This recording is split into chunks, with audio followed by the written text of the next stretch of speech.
want to ask you about basically your own reflections about the impact of the WikiLeaks and of you personally. So, which is like something some people would call a revolution in terms of media, in terms of these big leaks and what is changing. What do you think is the real impact it has had in the world? I mean, the impact is twofold, and for some of it it's too early to see yet. So there's all these thousands of events that where individual releases by us have resulted in commissions of inquiry, changes of government, stimulated revolutionary movements, and so on. And the other is a change in the zeitgeist.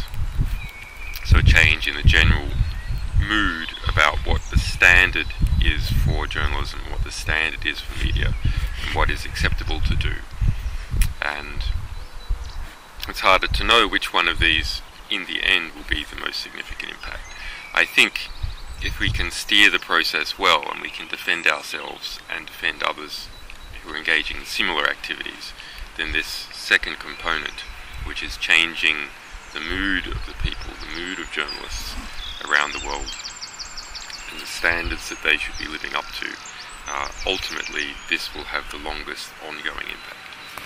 I want to talk about media a little bit later, but I was in Berkeley last week, and you certainly showed up in Skype in this conference, where some people were sitting that and you said, I wrote this down, you said, the diplomatic cables are the most extraordinary encyclopedia of how the world works at an international level and of how the countries work. I repeat your phrase, still trying to reflect about that. The impact, I mean, what do you expect in the end that WikiLeaks generates? It comes to mind like, Timothy Garton Ashes saying, well, instead of hitting the US diplomacy, this reaffirms the US diplomacy.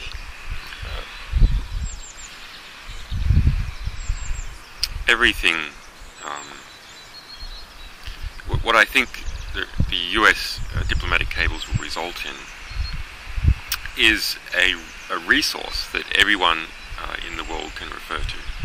So that is a sort of a scaffold to make decisions on, and a scaffold to look at how international relations work and how the influence of big business on government works, how the US works in terms of its promotions of certain activities throughout the world, and how countries work internally, at least as seen by US embassies. Mm-hmm. Now, that said, all that is occurring through the lens of US embassies. So this is a US embassy view of the world, and it's approximately 6,000 volumes of material. Mm-hmm. So as an encyclopedia, it is perhaps the greatest encyclopedia ever made, and it is about events predominantly occurring in the past 6 years, so it's very relevant and important people and situations of conflict and pressure. But encoded within it is this problem that it is the US view of the world. Now, half the US view of the world is actually a good thing.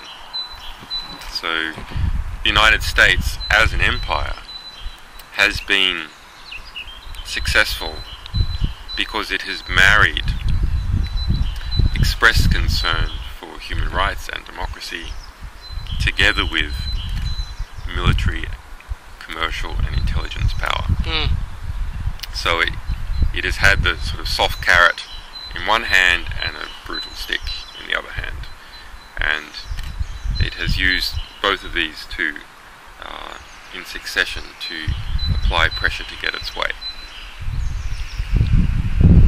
And of course, have you heard many times some say that you are putting a lot of the world's security at stake, leaking these cables? Well, every time we publish something, not just this material, but for many years, that embarrasses a big and powerful organisation, the standard response is, and not just to us but to other organisations as well, that lives are at stake, etc., etc. But we have a 4-year publishing history, and no one, as far as any government claims, has been injured as a result of our publishing. Do you think you're changing the world order through these leaks? We're changing what people accept to be true. That's very important. Mm-hmm.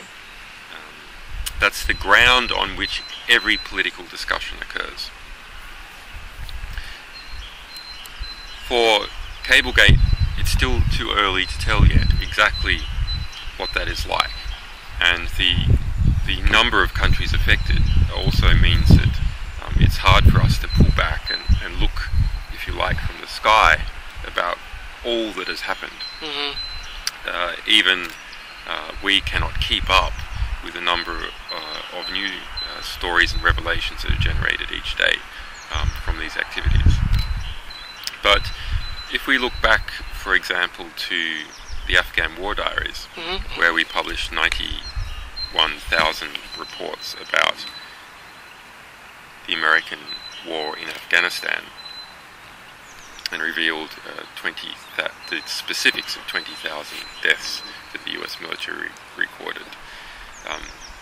We can see that before that publication, there was a debate in the United States as to whether the war in Afghanistan was going well or not, whether it was something good and the US was going to win, and then there was alternative voices that said, no, it's not a good thing and there should be some kind of exit strategy.